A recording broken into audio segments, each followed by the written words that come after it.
has a talent at rubbing people the wrong way via his words and attitude and personality. But that's okay, But no, on the football field, I like Rivers a lot, even though he does have a really funky throwing motion. But all right. But anyway, so there is your NFL news around the league.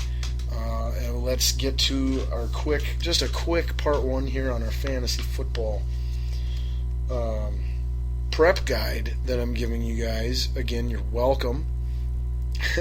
and then balls on fire for sports for football. Will officially be put out, and we'll move on to whatever we're going to do next year on the show. All right, so fantasy football do's and don'ts, draft strategies. Now, some of you may have already drafted a fantasy football team or two by now. It is fantasy football season. I play fantasy football. I was a pioneer of fantasy football in the early 90s, possibly even late 80s. I would force my parents to sit down with me and pick NFL players to be on their team, and then I would, on Sundays and Mondays, Tuesdays, well, actually back in those days on Mondays and Tuesdays, occasionally Wednesday, depending on how late the Monday night game was, I would sit down with what was called a newspaper, and I would go through the box score, and I'd take all the stats and I'd write them down in a notebook, and I'd keep track. And I was the commissioner of, a three-owner fantasy football league, like back in 1988 when I was 7 years old, somewhere in there. Maybe it wasn't until 1990 when I was 9 years old, but close a freak enough, okay? So I love fantasy football. I've always, since I first knew what fantasy football was, I've always been drawn to it. And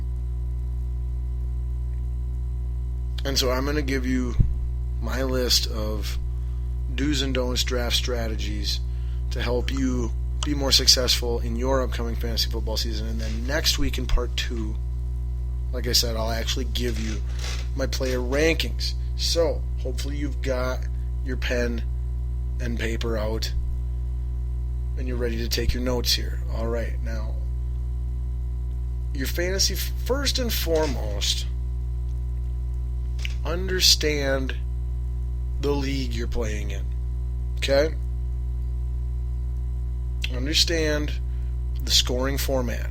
First and foremost, the scoring format. Am I in a standard scoring league? And take a look at how many points exactly go to everything. Or are you in a PPR league? Or are you in a dynasty league? Or which changes then your draft situation. Or differences in draft. Is it a snake draft? Is it an auction style draft? Is it a keeper league? How does acquiring free agents work? That is the first thing you need to do. First step, okay? If you want to do good at all in your league, you need to know those things about your league. So, fantasy football do number 1. Know your league. Okay? Alright. Now, fantasy don't refers to drafting strategy. When it comes to your first pick, and in all reality, your first 3 picks,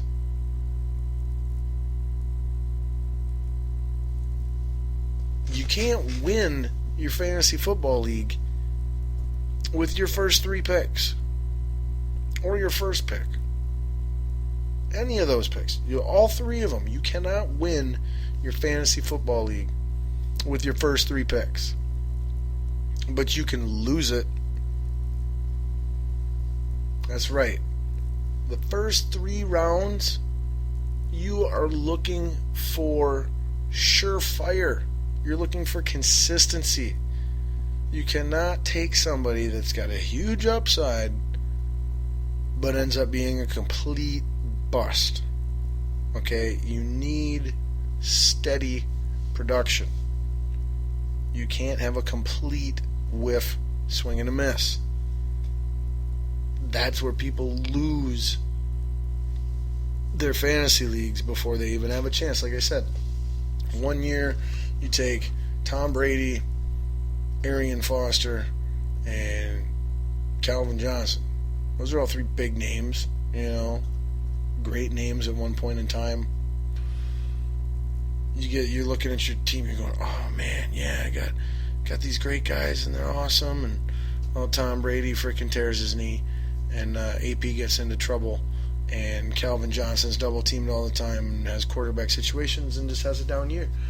And suddenly you're the worst team, and you're one of the worst teams in your fantasy football league, even though you've got all these big names on your team that you drafted, that you got right away. And yes, a lot of this stuff, there's no way to know it, okay? But with some of it, there is. I mean, if you're looking to take a guy that's coming off of a serious injury and has a history of multiple injuries, maybe you don't take him in round 2 to be your starting wide receiver or whatever,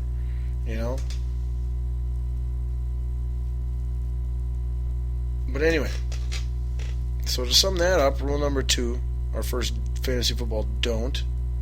Rounds 1 through 3, don't blow it. Okay? You're not going to win it, but you can lose it. You cannot win your fantasy football league in the first 3 rounds, but you can lose it. Alright. So then, our third point then would be the yang to that yin. Okay? The second half, your rounds 7 through 15, whatever, 8 through 16, however many rounds you're drafting, the back half of your draft, that is your bread and butter. That is where, if you take it seriously, do your homework, and get it right, you will be ahead of and have an advantage on your competition. Now, if you're in a good league with good owners, you'd know this to be true, because come free agent, week 1, week 2, week 3, week 4, when people who weren't necessarily huge names are doing good, and you're running to the free agent waiver wires to see if you can pick one of these guys up. If you're in a league with good owners, you see that those guys were already drafted in like round 12 or round 14 or whatever, because we've got a lot of smart guys in this league, and so it gives you a huge advantage. You can have those big name free agent acquisitions that everybody looks to get in the first 6 weeks already sitting on your bench because you did your homework and you drafted smart. So while you can't win your draft in the first couple rounds, you can win your fantasy football league, You can win your fantasy football league by how you draft in the second half of the draft.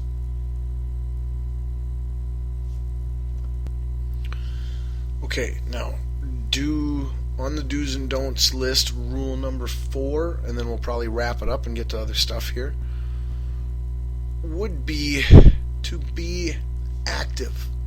Okay? You cannot expect to just draft your team and then go, okay, these are the best guys, and you put them as your starters, and then you check out. You have to look every week, okay? You have to look at the health of your players for one. Because if you're starting a guy that's not on the field, he's the only guy he's guaranteed then to get you 0 points. You know, the only really bad play in fantasy football is playing a guy who's out. If they're on the field, technically it's not a bad play. It just might not work out. But so you need to stay up on that, and then also you need to look, especially when it comes to a lot of these quarterbacks and wide receivers, on who to start, because so many players at those positions will put up really, really big numbers 1 or 2 or 3 or 4 times in the season, and that's it. But, you know, boy, if you had them on your team that 1 week, you know, that so-and-so got 220 yards and 3 touchdowns, you know, you might have started that guy and known that if you're the type of owner who goes and looks to see who all the guys on your team are playing against and what those teams are good at and what those teams are not good at.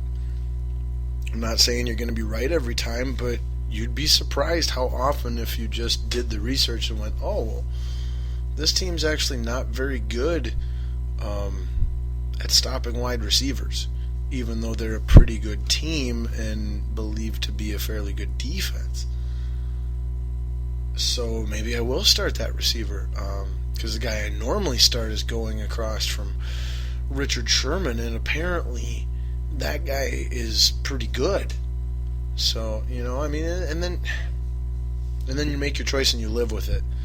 Sometimes it's right, sometimes it's wrong, and you never want to overcoach too much. But so long as your reasoning is sound, you're not overcoaching, you're just coaching. And it'll only be referred to as overcoaching if it ended up being wrong. You know, that's just a way to put that as well. But, all right. There. Balls on Fire officially put out. Wow. That went a really long time. That's what she said. Dang it. That's twice now. Someone's keeping count. Alright, but anyway, we are 1 hour, 12 minutes into the show here. We got at least another hour of show yet. Maybe a little more. So I think here, any minute now, we should get WWE Guru Extraordinaire Mr. Doug Sanders in, and then we will squeeze in the PGA, Major League Baseball, and other real sports then after that for the close of the show. Again, thank you for listening this week to the show, as hopefully you do every week, whether it be on WNLMradio.com or maybe you're taking advantage of our on-demand accessibility on the Spreaker app, TuneIn app, SoundCloud, and YouTube. Again, thank you so very much. I'm Scotty Ball. Alright, actually breaking news, slight change of plans, not too bad though. Doug Sanders will be appearing here in just a little bit, but for right now we are going to change course and we're going to try and get both our PGA Golf and Major League Baseball talked about before going into the big wrestling preview. Alright, so let's get the baseball out of the way. Twins still fluctuating, trying to hang in there for that second wild card spot.